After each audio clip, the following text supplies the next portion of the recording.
दंडोत प्रणाम. मायबाप हो, भगवान श्री चक्रधर स्वामी महाराजांना सांगितलेलं ज्ञान हे दृष्टांतातून समजून सांगण्यासाठी आपल्याला 114 दृष्टांत दिले आहेत.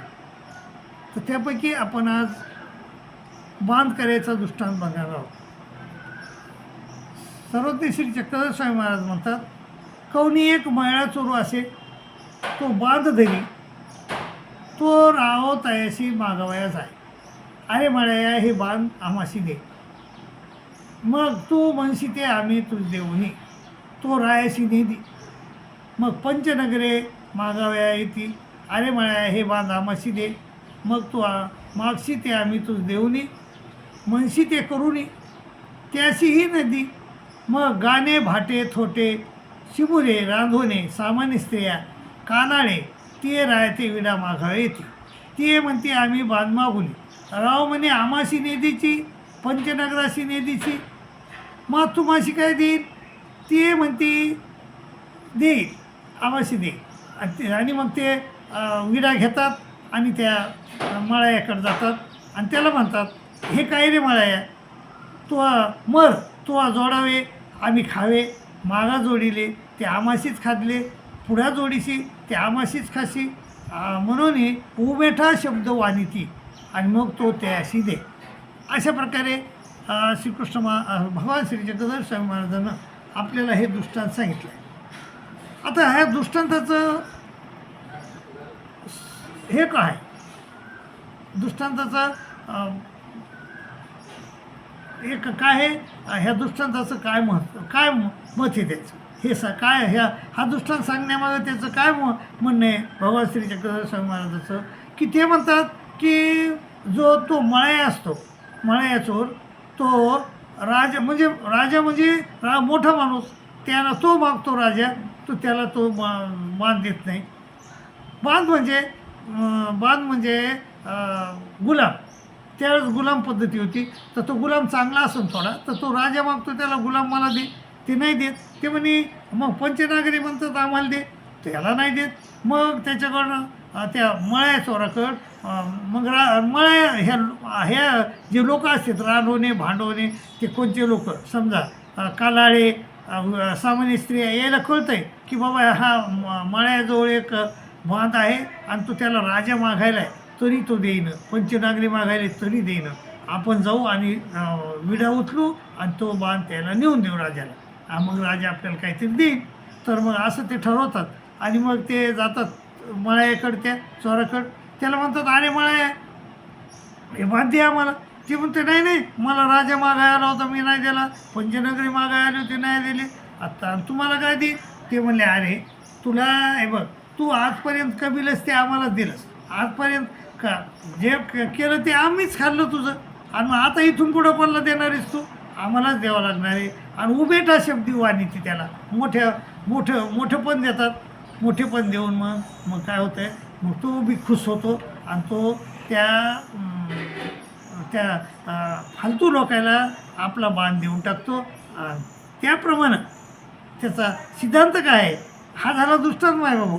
याचा सिद्धांत काय सांगायचा देवाला आपल्याला, की आपण ह्या सृष्टीमध्ये आलो, अनेक कोट्यवधी वर्ष ह्या सृष्टीमध्ये फिरतोत आपण. तर 60 लाख वर्ष म्हणजे सृष्टीमध्ये आल्यानंतर आपण 60 लाख वर्ष प्रपंचात राहतो आणि 60 लाख वर्ष आपण म्हणजे चौकडीला जातो, पुन्हा इथं येतो, पुन्हा तिथं जातो. हे राटगड सुरूच राहत आहे. आणि इथं आल्यानंतर, प्रपंचात आल्यानंतर पुन्हा आपल्याला स्वर्ग, नरक, कर्मयोग, मोक्ष या चतुर्विध कर्मफळात फिरावं लागते. तर हे फिरत असताना मग आपल्याला कधी स्वर्ग मिळतो, कधी नरक मिळतो, कधी मोक्ष बी मिळतो देवतेचा, पण कधी मग आपल्याला हा मनुष्यदेह बी मिळतो. आणि मनुष्यदेह मिळाल्यानंतर आपण हा मनुष्यदेह कोणाला देतो, मग हा मनुष्यदेह आपण राजा देव मागतो आपल्याला. देव म्हणतो की एक जन्म इथं दिजो का, मग काय होईल तो पाहिजो. पण आपण मेळीला जन्म देतो, मोळीला जन्म देतो, शिवण्या देतो, रुमण्या देतो, अशा लोकांना देतो. आणि मग परमेश्वराला देत बी नाही आणि देवतेला बी देत नाही. मग देतोच कोणाला, तसा विषयाच्या चाडा म्हणजे प्रपंचाशी दे. आपले सोयरेधारे असतात आपले, आणि सोयरेधारे म्हणतात अरे भल्या माणसा चांगलं शिक, चांगलं मोठं होय, आणि चांगलं मोठं होऊन आणि मग पत्नी कर, लग्न कर, लग्न होईल, लेकरं बाळ होते, व चांगला मोठा ऑफिसर होय, अधिकारी होय, आणि मग मग शेवटी शेवटी परमेश्वराच्या मागे लागू. पण अगोदर तू संसार कर. आणि हे जे गुरु असतात त्याला संसारिक गुरु, तर ते गुरु, मग ते गुरुचं ते ऐकतो तो माणूस, तो जीव, आणि तो मग संसारात पडतो, आणि संसार पत्नी करतो, लग्न करतो, आणि त्याच्यात एवढा गुंतून पडतो की त्याला त्याच्यातून बाहेर बी निघता येत नाही माझ्या बाबा. आणि शेवटी मग हा जन्म कोणाला देतो? संसाराला देतो. विषयाच्या चाडा संसाराला देतो. परमेश्वराला देत नाही, देवतेला देत नाही, विषयाच्या चाडा म्हणजे ह्या प्रपंचाला देतो, आणि आपलं वाईट करून घेतो. माय बाबा, हा जन्म कधीतरी मिळत असतो माणसाला, आणि हा जन्म जो आहे 83,99,999 एकीकडे येतात, येवणे एकीकडे आहेत, आणि मनुष्य देह हा एकीकडे. ह्या मनुष्य देहामध्ये आपल्याला वाचा आहे, बुद्धी आहे, स्वातंत्र्य आहे.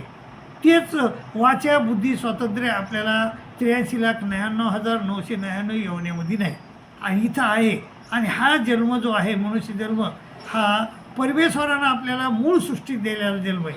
आणि मग तो मूळ सृष्टीत आपण 3 सृष्टीत आपल्याला मूळ सृष्ट्यामध्ये परमेश्वरानं ज्ञान दिलं, ते गमवलं आपण, आणि आपण प्रारब्ध कर्म केले, आणि मग आपण चतुर्विद्येला गेलो, आणि मग आपण स्वर्ग नरक कर्म मोक्षाला गेलो.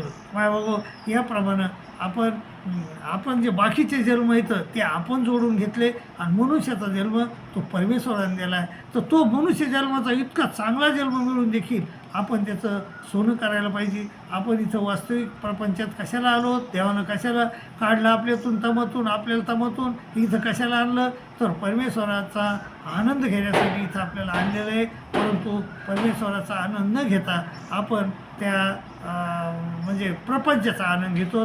प्रपंचिक सुखामध्ये सुख, आपल्यापुढं 2 सुख उभे राहतात, एक प्रपंचिक आणि एक पारमार्थिक.